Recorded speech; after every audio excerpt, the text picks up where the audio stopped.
ya rabbal alamin. Alhamdulillah, kaum muslimin rahimani wa rahimakumullah. Malam ini tanggal 5 Jumadal Ula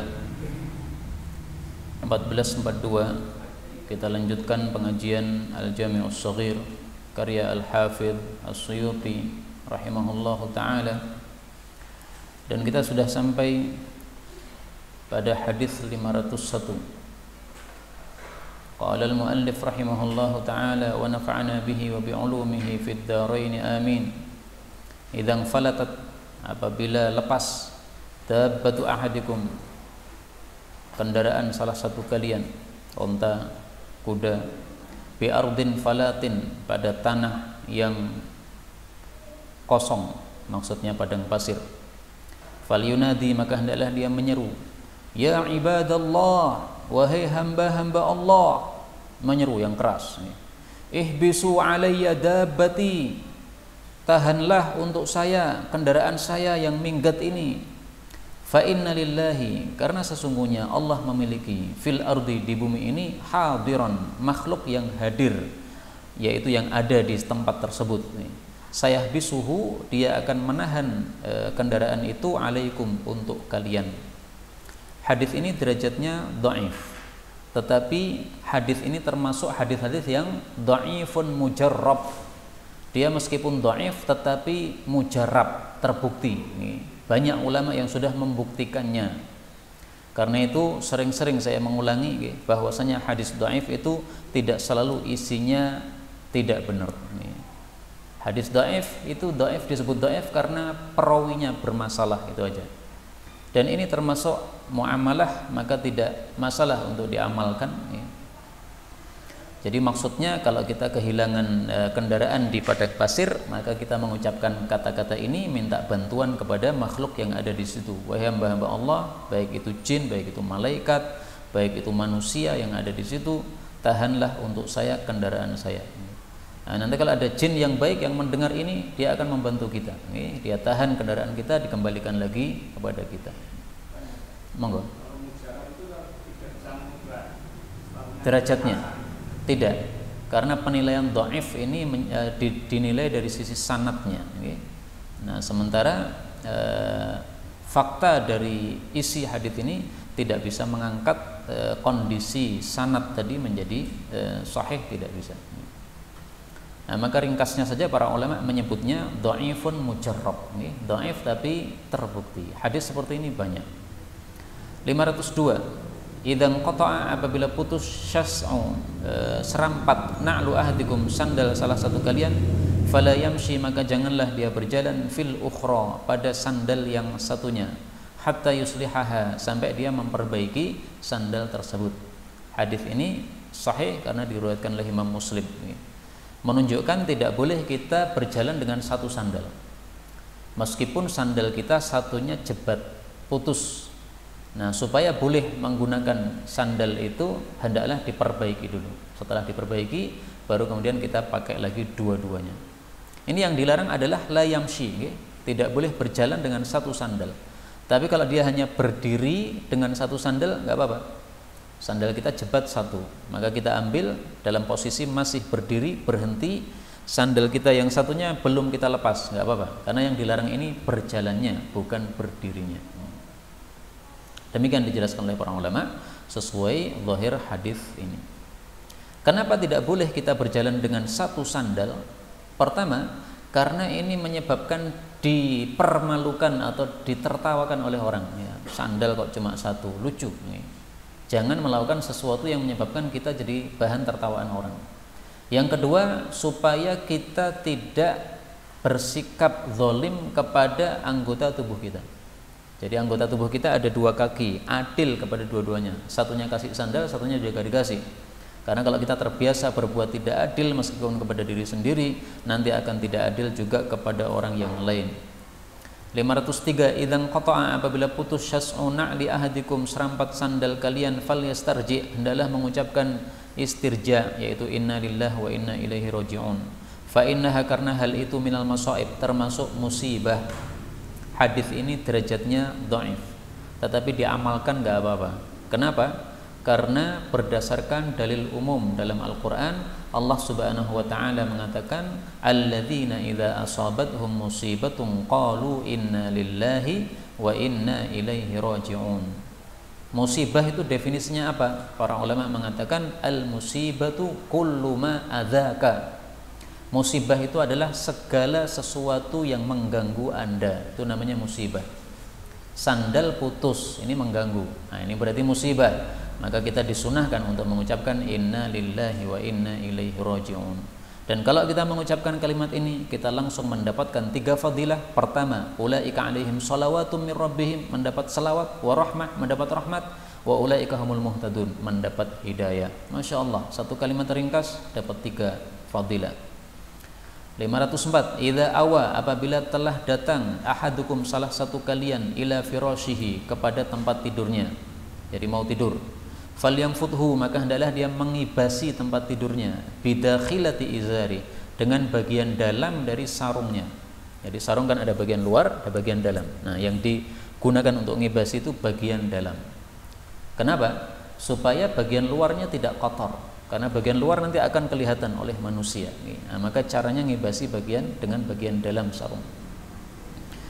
Fa innahu, karena sesungguhnya dia itu la yadri, dia tidak mengetahui, ma khalafahu, apa yang menggantikan dia, alaihi, di atas kasur tadi. Jadi setelah dia pergi, apa yang berada di situ? Mungkin ada kalajengking, mungkin ada ular. Zaman dulu belum ada lampu ya.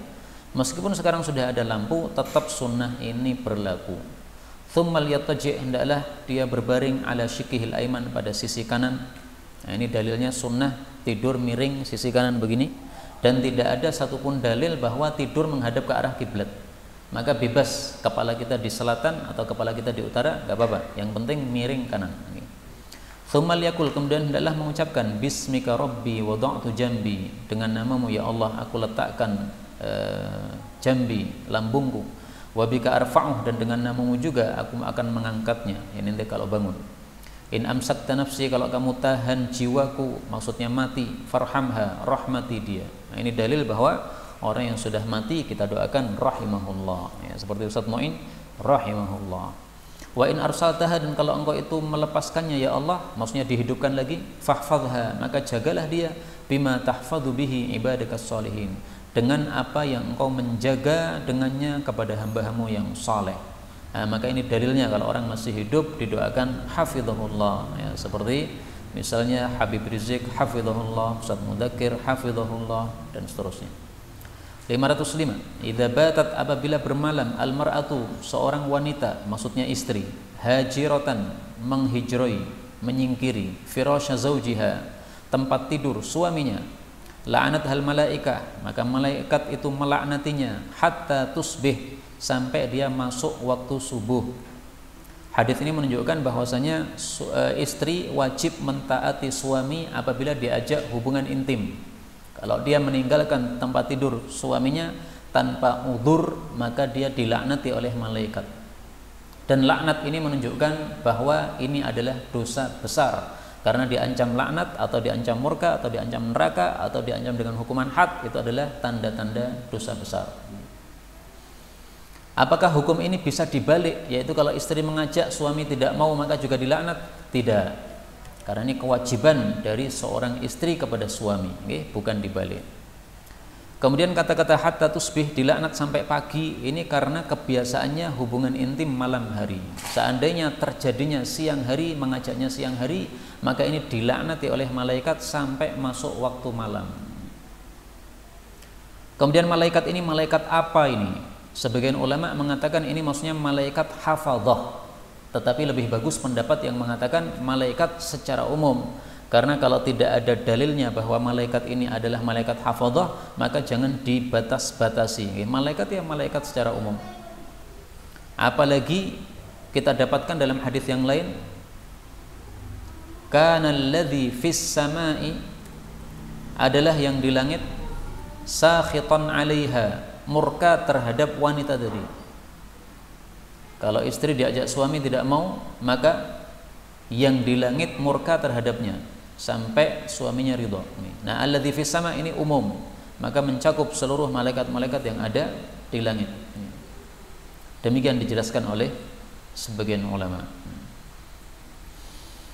Kemudian dari hadis ini, hajiratan firasya zaujiha, para ulama mengambil kesimpulan bahwasanya sunnahnya suami istri itu tidurnya dalam satu tempat tidur. Mereka mengatakan kalau suami istri itu tidurnya dalam dua tempat tidur yang berbeda, maka ini adalah adatnya orang-orang ajam, orang-orang non-Arab. Adapun adatnya orang Arab, kaum muslimin pada waktu itu tidurnya satu tempat tidur. Ya tentu saja kalau ada sebab menyebabkan harus beda ranjang, ya nggak ada masalah. Misalnya anaknya masih kecil-kecil, kemudian istrinya ini harus menidurkan anak-anaknya dulu, akhirnya ketiduran di tempat tidur yang berbeda, nggak ada masalah. Tapi seandainya tidak ada sebab apapun, suami istri hendaklah tidurnya dalam satu tempat tidur. 506. Idza bala, apabila kencing ahadukum salah satu kalian, fala yamassa, janganlah menyentuh dzakarahu, dzakarnya, biyaminihi, dengan telapak tangannya. Wa idza dakhala al-khala, kalau dia masuk kamar kecil, fala yatamassah, jangan istinja biyaminihi, dengan tangan kanannya. Wa idza syariba, apabila dia minum, fala yatanaffas, jangan bernafas, fil ina, di dalam wadah. Jadi harus dilepas dulu wadahnya baru kemudian bernafas. Hadis ini semuanya bicara tentang adab. Para ulama mengatakan larangan dalam bab adab itu hukumnya makruh, bukan haram. Tetapi di sini larangan menyentuh zakar dengan tangan kanan diperselisihkan oleh para ulama.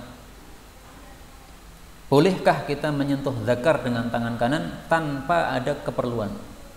Menurut sebagian ulama haram, menurut sebagian ulama makruh. Ada dua pendapat. Kalau mazhab Zahiri jelas, mereka pasti akan mengatakan haram karena mereka memahami seluruh larangan adalah haram hukumnya.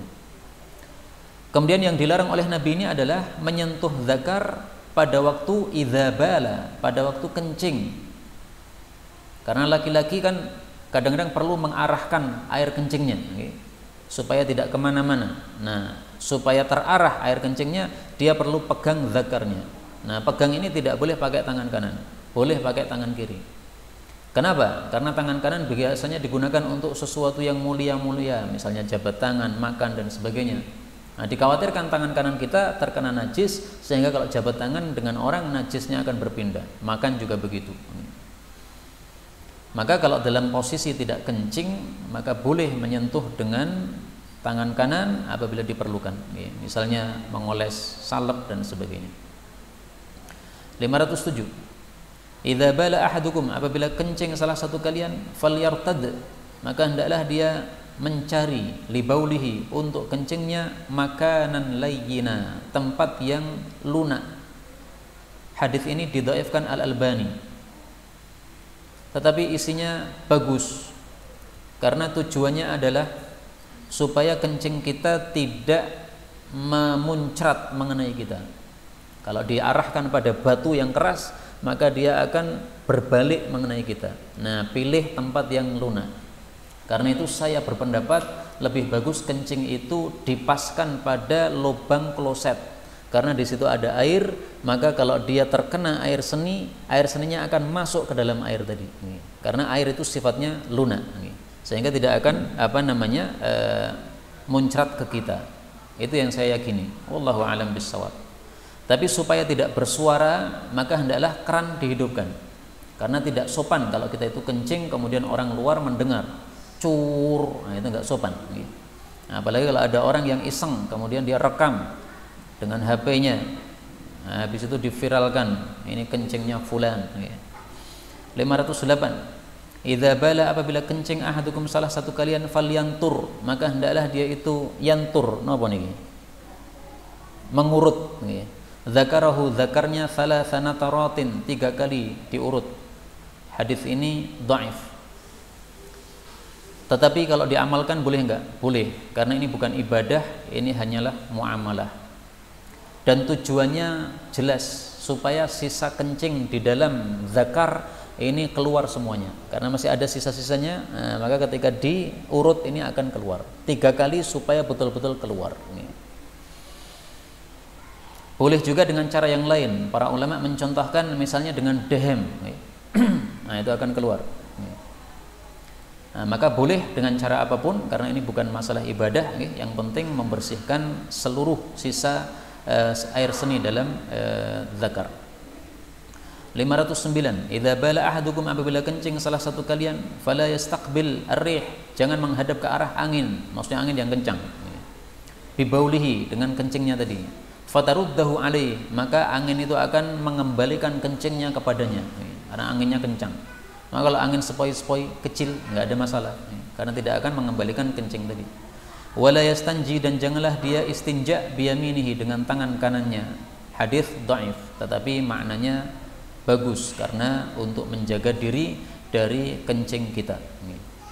Kemudian dalam takhrijnya disebutkan di sini, wahwa, hadis ini termasuk mimma bayyadalahu, hadis yang diputihkan oleh Ad-Dailami. Yang dimaksud bayyadha, diputihkan, itu maksudnya dikosongi, tidak disebutkan takhrijnya. Jadi Imam Dailami ini punya kitab namanya Al-Firdaus. Nah, kitab ini menyebutkan lafal hadis kemudian disebutkan takhrijnya. Kadang-kadang dia mencari suatu hadis nggak ketemu takhrijnya, maka dikosongi, tidak disebutkan apa-apa takhrijnya. Nah, itu yang dimaksud bayyadha dalam bahasa Arab. Diputihkan itu maksudnya apa? Dikosongi, nggak ada tulisan apapun.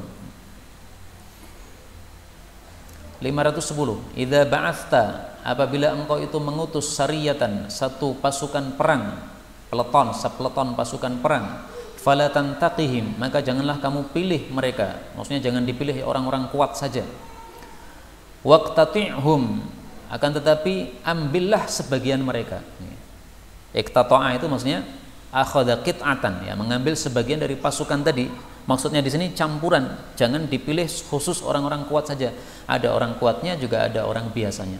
Kenapa? Fa innallaha, karena Allah itu yang surul qauma, akan menolong suatu kaum bi ad'afihim, dengan sebab orang yang paling lemah di antara mereka. Hadis ini dhaif.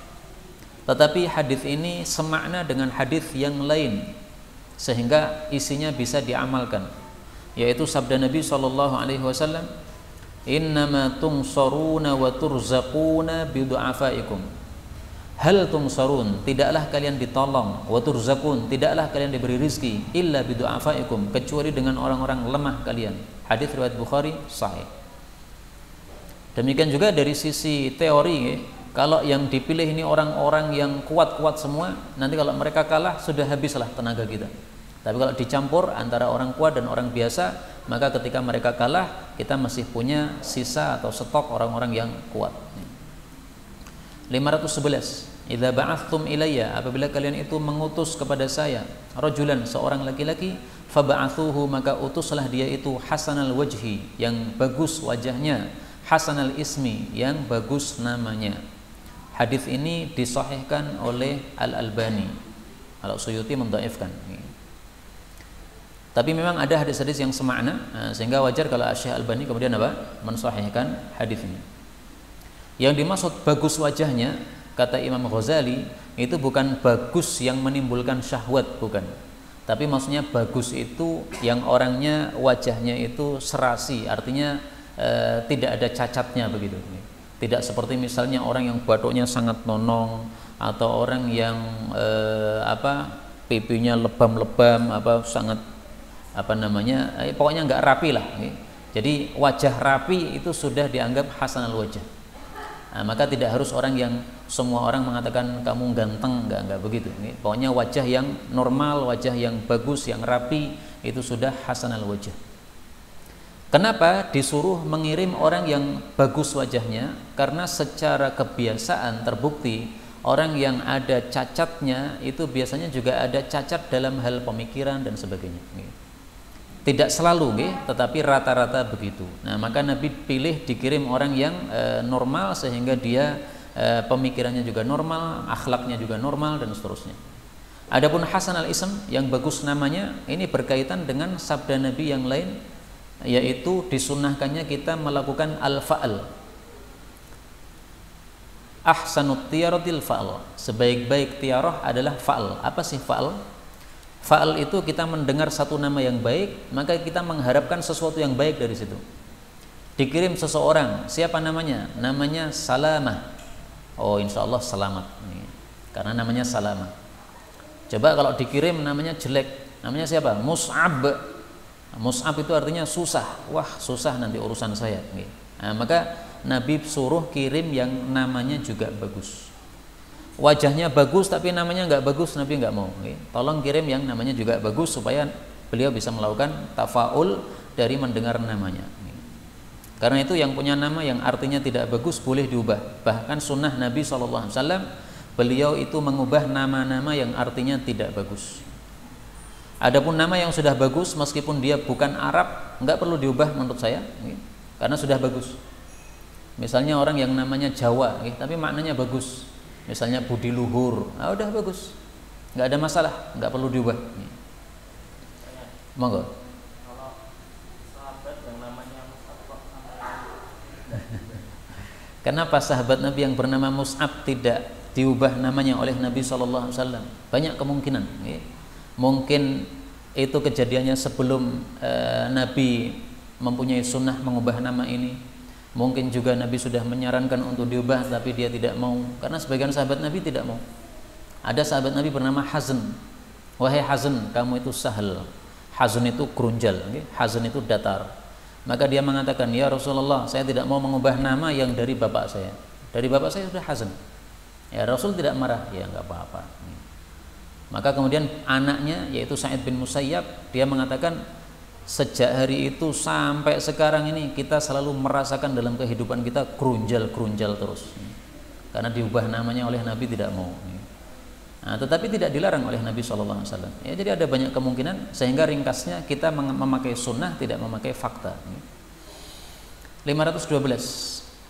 Idza apabila balaghal ma'u, air itu sudah mencapai qullatain, 2 qullah, lam yahmilil khabath, dia tidak membawa najis.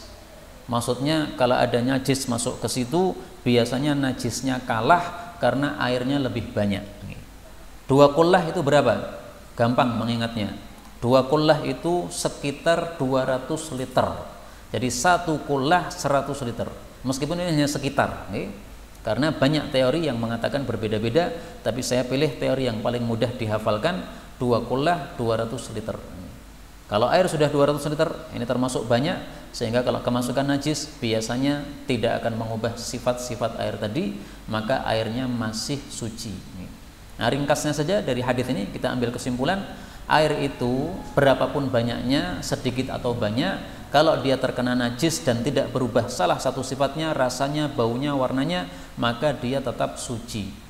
Misalnya kita punya segelas teh, kemudian ketetesan kencing anak kita, tes. Setelah kita bau, masih teh normal, dan kita cicipi normal juga. Kemudian warnanya masih teh bagus, nggak ada kuning-kuning, nggak. Dilanjutkan minum nggak apa-apa, karena masih apa? Suci. Tapi kalau jijik ya jangan diminum, disiramkan saja sama tanaman. 513. Idza tabal abdu, apabila hamba tobat, angsallahu, Allah pun membuat lupa al-hafadhah, malaikat-malaikat penjaga, yaitu penulis amalnya, dzunubahu, akan dosa-dosanya, wa angsa dzalika, dan Allah juga melupakan dari dosa tadi, jawarihahu, anggota-anggota tubuhnya, karena anggota tubuh kita akan jadi saksi di akhirat nanti, dulu melakukan ini, dulu melakukan itu. Nah, ini dibikin lupa supaya tidak jadi saksi. Wa ma'alimahu, juga bekas-bekasnya minal ardi, dari bumi, karena setiap tanah di bumi ini akan memberikan informasi apa saja yang dilakukan di atasnya, sebagaimana Allah sebutkan di dalam Al-Quran, yauma idzin tuhadditsu akhbaraha, surat Az-Zilzal ayat 4. Pada hari kiamat bumi akan menceritakan berita-beritanya, yaitu amalan yang dilakukan oleh manusia di atasnya, termasuk pembunuhan terhadap 6 orang kaum muslimin kemarin. Tidak ada yang tahu mungkin, karena rekaman CCTV dimatikan katanya. Nggak ada masalah, bumi masih merekam, besok di akhirat dibuka oleh Allah. Anggaplah mereka karena di dunia punya kekuatan, punya duit, sehingga mereka bisa menyembunyikan kasus ini sampai akhir, tidak ada pembalasan terhadap mereka. Anggaplah begitu, nggak ada masalah, kita masih tenang karena kita punya akhirat yang akan membahas masalah ini, diselesaikan oleh Allah Subhanahu wa taala. Hatta yalqallah, sehingga dia itu berjumpa dengan Allah, walaysa alaihi syahidun minallah, sehingga tidak ada padanya penyaksi dari Allah, bidzanbin, terhadap dosa tersebut, karena semuanya udah lupa tadi. Tapi hadis ini derajatnya dhaif, sehingga tidak bisa diyakini sebagai sabda Nabi sallallahu alaihi wasallam. Dan kita hanya bisa berdoa mudah-mudahan semua dosa kita diampuni oleh Allah sehingga kita masuk jannah tanpa hisab, tanpa azab. Amin ya rabbal alamin. 514. Idza tabaya'tum, kalau kalian itu berjual beli bil inah dengan cara inah, wa akhadtum, dan kalian itu memegang aznabal baqar, ekor-ekor sapi, maksudnya sibuk dengan ternak. Wa raditum bizar'i, dan kalian itu ridho dengan tanaman, maksudnya sibuk dengan tanaman, sehingga apa? Wa taraktumul jihad, sehingga meninggalkan jihad. Maka pasti sallallahu alaikum, Allah akan menimpakan terhadap kalian dhullan, kerendahan, la yangzi'uhu, yang Allah tidak akan mencabut kerendahan tadi, hatta tarji'u, sehingga kalian kembali ila dinikum, kepada agama kalian, maksudnya kembali kepada jihad. Jadi yang dimaksud agama di sini adalah jihad.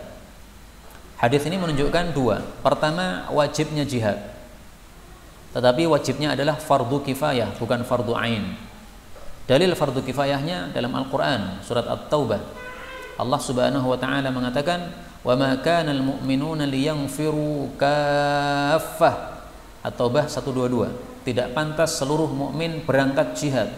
Harus ada orang-orang, sekelompok orang yang mereka itu tafaqquh fid din, mempelajari agama, tetap berada di rumah mempelajari agama. Nah, maka ini berarti fardunya fardu kifayah. Kemudian hadis ini menunjukkan juga bahwasanya jual beli inah hukumnya haram karena menyebabkan dhullan, menyebabkan kerendahan untuk kaum muslimin. Apa sih jual beli inah? Jual beli inah, saya bacakan definisinya. Ayyabi'a sil'atan bi thamanin ma'lumin li ajalin. Menjual suatu barang dengan harga tertentu tetapi tempo. Thumma yashtariha minhu bi aqall, kemudian membelinya secara langsung dengan harga yang lebih murah. Jadi maksudnya gini, ini adalah sebenarnya riba tetapi tipu daya. Jadi tipu-tipuan melakukan riba. Ada orang butuh 1 juta kepada saya kalau hanya memberikan 1 juta, tidak boleh mengambil 2 juta dari dia. Utang 1 juta harus kembali 1 juta. Nah, supaya kembali 2 juta gimana? Nah, caranya saya jual HP saya ini kepada dia dengan harga 2 juta, tapi dia membelinya secara kredit. Oke, HP kemudian dia pegang, dia wajib membayar kepada saya 1 juta. Setelah itu saya beli lagi HP ini dengan harga 1 juta. Nah, maka saya tarik lagi HP saya ini, kemudian saya bayar kepada dia cash 1 juta. Nah, maka dia pulang dengan membawa berapa? 1 juta. Tapi dia masih punya utang kepada saya 2 juta. Itu namanya inah. Inah ini adalah tipu daya untuk bisa melakukan riba, padahal tujuannya sebenarnya riba, haram. Karena itu seluruh madhab berpendapat bahwa jual beli inah haram, selain madhab Syafi'i. Madhab Syafi'i mengatakan makruh saja. Maka para ulama-ulama yang lain, madhab-madhab yang lain tidak terima. Kamu katakan makruh gimana? Di sini Allah mengancam, Allah akan lakukan, Allah akan timpakan dhullan, ya, kerendahan bagi kalian. Maka tidak mungkin ini sesuatu yang makruh kemudian diancam perkara yang besar seperti ini pasti haram. Kemudian hadis ini menunjukkan dahsyatnya hukum keharaman meninggalkan jihad. Karena di sini Nabi mengatakan hatta tarji'u ila dinikum, sampai kalian kembali kepada agama. Jadi seolah-olah orang yang meninggalkan jihad itu murtad seolah-olah. Tapi maksudnya tadi kewajibannya fardu kifayah. Sehingga kalau seluruh umat Islam tidak ada yang melakukan jihad, ini seolah-olah mereka murtad. Maka Nabi mengatakan sampai kembali ke agama lagi. Padahal maksudnya kembali kepada jihad. Dia masih Islam, tapi ungkapan di sini memang sengaja Nabi mengatakan begini untuk menunjukkan dahsyatnya larangan meninggalkan jihad.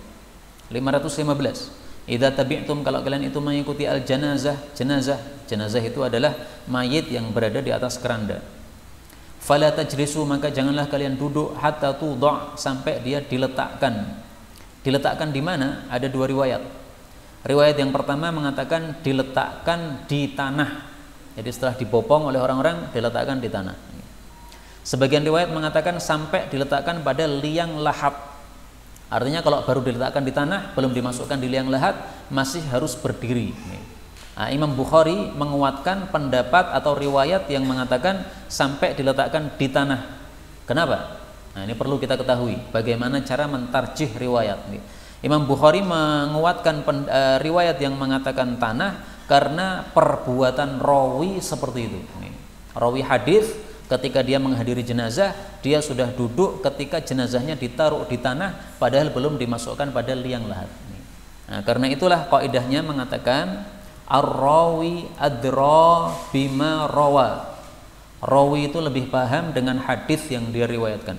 Nah, sehingga prakteknya rawi terhadap hadis yang dia riwayatkan itu menguatkan makna yang kita pilih tersebut. 516. Idza tasa'aba, apabila menguap ahadukum salah satu kalian, falyadha yadahu, hendaklah dia letakkan tangannya ala fihi, pada mulutnya, maksudnya telapak tangan. Fa inna syaitan, karena setan itu yadkhul, masuk, ma'at tasa'ub, bersama menguap. Hadis ini menunjukkan bahwa orang yang menguap hendaklah menutupi mulutnya dengan telapak tangan. Menurut para ulama, telapak tangan kiri bagian luar ini. Kenapa mereka mengatakan bagian luar? Wallahu alam, mungkin karena bagian dalam ini biasa dipakai untuk muamalah, mungkin kita menyentuh orang dan sebagainya pakai ini. Nah, maka supaya tidak mengganggu orang, pakai telapak tangan bagian luar. 517. Idza tasa'aba, apabila menguap ahadukum salah satu kalian, falyaruddahu, hendaklah dia menolak menguap tadi mastata'a, semampu dia.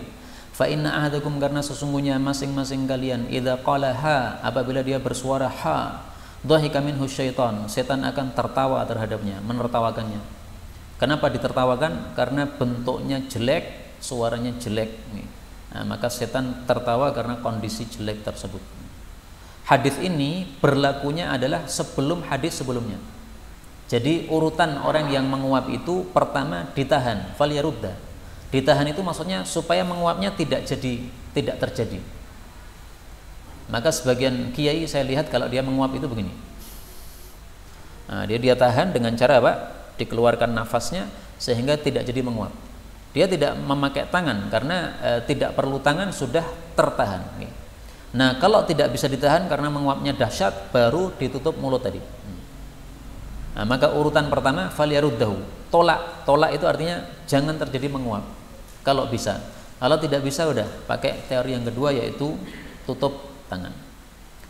Tidak harus tangan ya, para ulama katakan dikiaskan juga dengan apapun yang bisa menutup, misalnya kain dan sebagainya. 518, ini hadis palsu. Idza tasa'aba ahadukum, kalau seseorang menguap, falyadha yadahu, letakkan tangannya ala fih, pada mulutnya, wala ya'wi, jangan bersuara. Fa inna syaitan, karena setan itu yadhak minhu, menertawakannya. Kata-kata ya'wi itu arti asalnya adalah suara lolong anjing. Anjing menggonggong, itu ya'wi. Nah, maka di sini kalau disebutkan orang menguap kemudian dia bersuara disamakan dengan anjing, ini berarti larangan yang sangat dahsyat, seolah-olah itu sikapnya anjing yang tidak pantas. 519, idza tajasya'a, apabila tajasya'a itu apa namanya? Itulah apa namanya? Bukan dehem, tapi setelah makan kenyang kemudian keluar suara apa? Apa? Sendawa. Jawanya gelegean, Indonesianya sendawa. Apabila bersendawa ahadukum, salah satu kalian, au atosa, atau dia itu bersin, fala yarfa' bihimas saut, jangan mengeraskan suaranya. Apalagi dengan kata-kata, tahu, enggak boleh. Fa inna syaitan, karena setan itu yuhibbu, suka ayyurfa' bihimas saut, bahwasanya dikeraskan suara dengan keduanya. Hadis ini derajatnya dhaif. Tetapi ada hadis sahih bahwasanya kita tidak boleh mengeraskan suara sendawa. Mari kita lihat hadisnya. Rasulullah Shallallahu Alaihi Wasallam bersabda, "Kuffa anna jusha'ak, tahanlah dari kami sendawa kamu.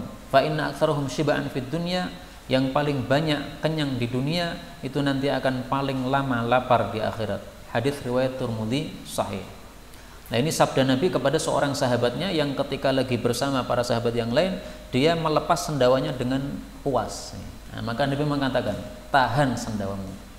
Karena itu guru saya berpendapat sendawa itu kalau dilakukan pada waktu salat jamaah dengan cara membuka baju begini. Kemudian sendawanya dimasukkan. Karena sendawa itu menurut para ulama ada dua gangguannya. Pertama gangguan dari sisi suara, yang kedua gangguan dari sisi bau. Nah, kalau kita disuruh oleh Nabi untuk kufa, menahan, ini berarti menahan dua-duanya. Suaranya jangan dikeraskan, baunya jangan menyebar kemana-mana. Nah, karena itu ketika salat jamaah kan banyak orang di samping kita. Nah, maka dimasukkan pada baju begini, ini bagus. Nggak ada masalah kita buka kancingnya sebentar aja untuk melakukan itu. Nah, karena ini adalah perintah Nabi SAW.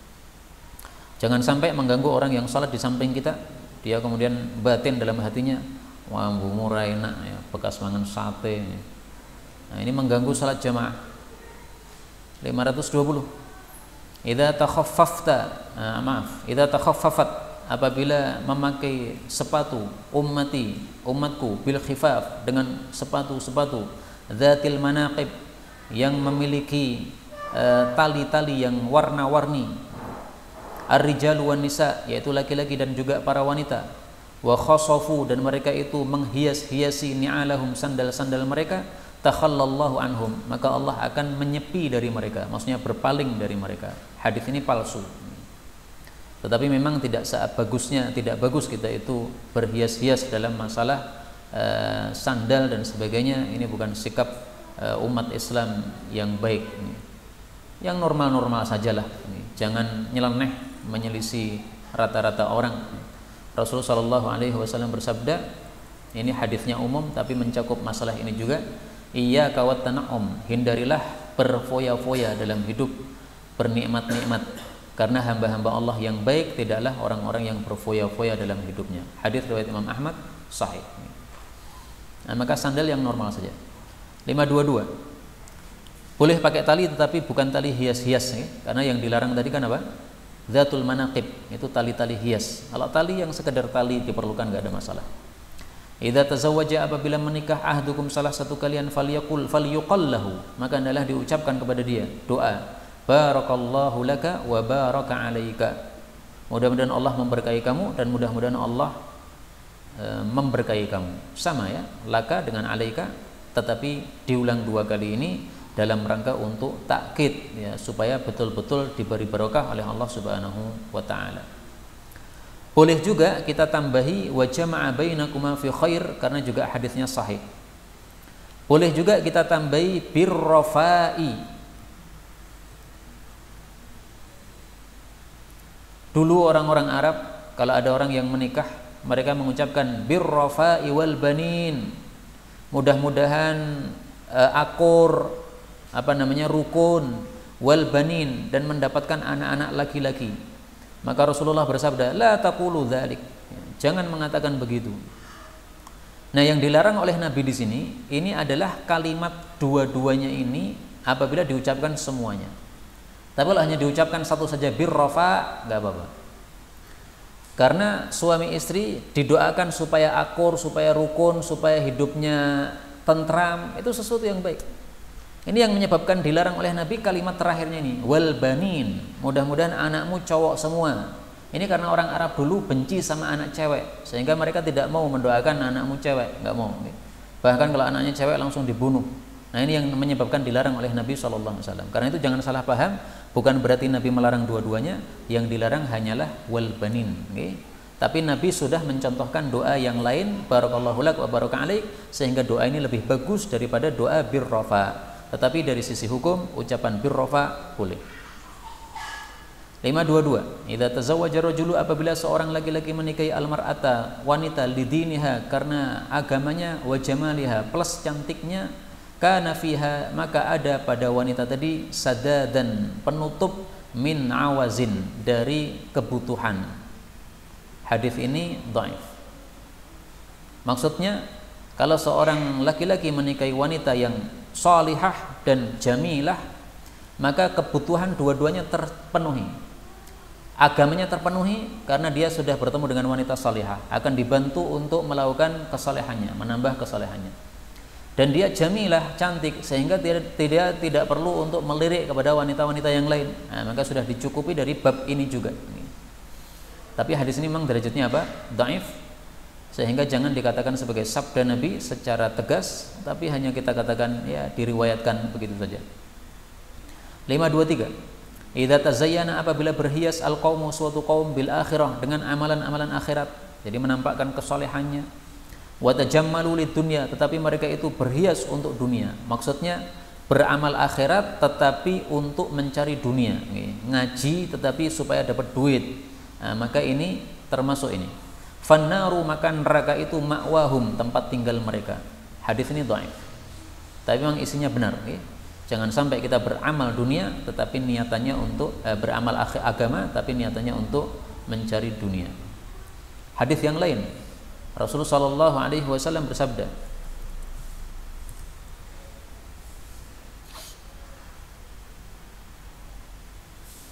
tapi ini juga dhaif, Rihul jannah yujadu min masirati 500 amin. Baunya jannah bisa didapatkan dari jauh perjalanan 500 tahun. Wala yajiduha, tidak akan mendapatkan baunya jannah man talabad dunya, orang yang mencari dunia, bi amalil akhirah, dengan amalan akhirat. Tapi ada hadis yang lain yang semakna.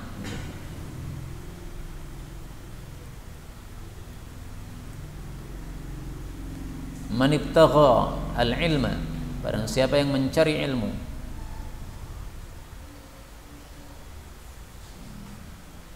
yang lain aja, mimma yubtagha. Man ta'allama ilman, barang siapa yang mencari ilmu, mimma yabtaghi bihi wajhullah, yang semestinya dia mencari wajah Allah dengannya, la yata'allamuhu illa liyusiba bihi iwadan atau aradan minad dunya, tetapi dia hanya ingin mendapatkan dunia saja, lam yajid arfal jannah, dia tidak akan mendapatkan bau jannah. Hadis ini sahih. Nah, maka hadis ini menguatkan atau menyebabkan sahih makna hadis yang sebelumnya tadi. 524. Idza tasara'tum, apabila kalian itu bersegera ilal khair, menuju kebaikan, misalnya kajian, famshu hufatan, maka berjalanlah dengan tanpa sandal. Jadi besok hadir pengajian tanpa sandal, Bang. Kalau kalian itu datang kepada kebaikan, datanglah tanpa sandal. Kenapa? Fa innallaha yudha'ifu ajrahu, karena Allah akan melipat gandakan pahala jenengan, alal mutana'il, alal munta'il, daripada orang yang pakai sandal. Tapi hadis ini palsu, kata Syekh Albani. Nah, sehingga tidak bisa dijadikan hujjah. Tetapi memang termasuk sunnah Nabi Shallallahu Alaihi Wasallam bahwasanya kita kadang-kadang tanpa sandal, berjalan tanpa sandal. Hadisnya bisa dicari dalam kitab Silsilatul Ahaditsis Sahihah karya Syekh Albani rahimahullahu taala. Kata kuncinya nahtafiyah.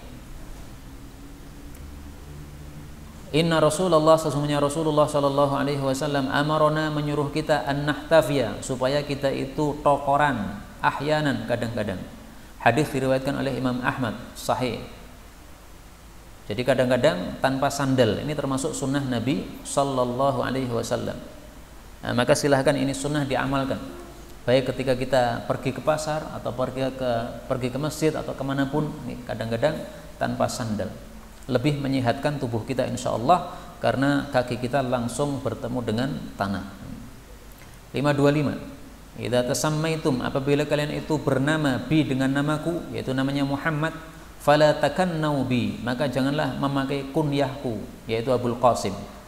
Maksudnya tidak boleh orang yang sudah bernama Muhammad kemudian dia bernama kunyah Abul Qasim. Misalnya saya namanya Muhammad Abdullah. Seandainya saya punya anak namanya Qasim, saya tidak boleh menggunakan Abul Qasim sebagai nama kunyah saya. Jadi menggabungkan antara nama Nabi dengan kunyah Nabi tidak boleh. Masalah ini memang diperselisihkan pemahamannya oleh para ulama, tapi saya ringkas dengan pendapat Imam Syafi'i. Pendapat mazhab Syafi'i adalah diharamkan memakai kunyah Nabi SAW secara mutlak, baik di masa hidup beliau maupun setelah mati beliau, baik namanya Muhammad maupun namanya bukan Muhammad. Kalau pendapat pertama tadi, yang tidak boleh adalah menggabungkan nama Muhammad dengan Abul Qasim. Kalau namanya Muhammad tidak boleh Abul Qasim, kalau namanya Abul Qasim tidak boleh Muhammad. Itu pendapat pertama tadi. Kalau mazhab Syafi'i enggak.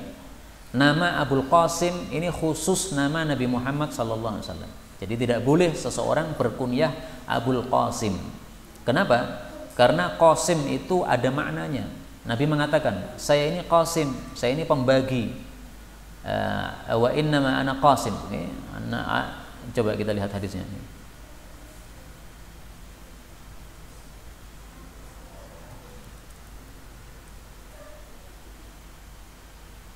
Wa innama ana qasim wallahu yu'ti. Saya ini membagi, Allah yang memberi. Nah, maka karena ada makna ini, saya adalah pembagi. Ini para ulama memahami, berarti Nabi Muhammad SAW itu adalah khalifah yang paling besar bagi Allah Subhanahu wa taala di atas muka bumi. Allah kan tidak mungkin turun ke bumi kemudian menemui kita membagikan rezeki, tidak mungkin begitu. Membagikan ilmu tidak mungkin. Nah, yang menyampaikan ilmu adalah Nabi Muhammad SAW, maka beliau adalah Qasim. Nah, maka ini posisi khusus untuk Nabi, sehingga jangan bernama kunyah Abul Qasim. Demikian menurut mazhab Syafi'i, wallahu taala alam bisawab. Inilah yang dapat kita baca pada malam hari ini, benarnya dari Allah, dan apabila ada salahnya fa astaghfirullahal azim li wa lakum. Ada pembahasan?